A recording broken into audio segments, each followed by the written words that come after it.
Welcome to the solution walkthrough for challenge number 3, the evaluation report. In this video, we'll show you how to combine data using VLOOKUP, rank employees with rank.eq, and assign performance labels using conditional logic, all inside Excel. I'm using VLOOKUP to pull performance scores from the second table. In cell D2 on the Employee Info tab, let's enter =VLOOKUP, and next let's put the cell that I want to check, and that would be A2. Then let's move to the range that we want to search. Moving to the Performance Score tab, I will highlight our entire data range. Now I have to tell Excel which column holds the value that I am searching for, so that would be column 2. And then, by entering false, I am ensuring an exact match. Close the parenthesis, and we have our first score.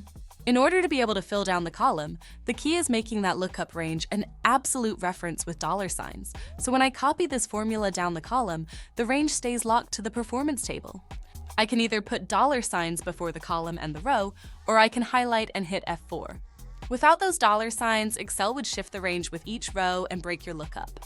Double-click on the fill handle, and boom, all performance scores populated instantly. Now that we've pulled in all the scores, let's rank the employees against each other using rank.eq. In cell E2, we will type =rank.eq, and then the cell that we want to compare. And in our case, that would be cell D2. Next, we highlight the column by clicking on the column header, so Excel knows which values to compare our score against. This function compares a single score to the entire list and assigns a rank, 1 being the top score. If 2 employees have the same score, Excel gives them the same rank and skips the next number. So if 3 people tie for 6, the next rank you'll see is 9. That's how Excel handles ties using equal rank logic. Now that everyone has a rank, we'll use the IFS function to assign a performance label.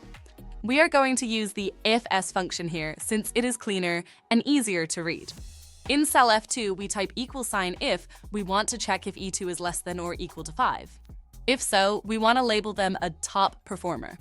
Now let's check if cell E2 is greater or equal to 36, and if so, label them needs improvement. Now our catch-all, we type true then solid, close the parenthesis, and just like that, we have our evaluation. Let's double-click the fill handle to finish the column. Smarter decisions and faster results with 90 below. We will see you in the next challenge, and remember, you got this.